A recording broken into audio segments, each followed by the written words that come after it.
For different size of the bottles and the different packing formula, you need to adjust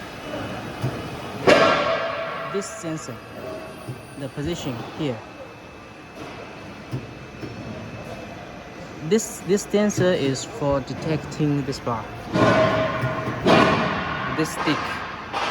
Make sure when the machine is running, the stick is exactly running after the bottle.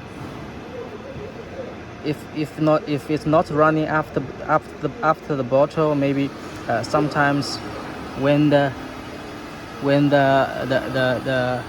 stick going like this, then hit the bottle, then you can adjust the position here, the sensor position here. You can move forward or back.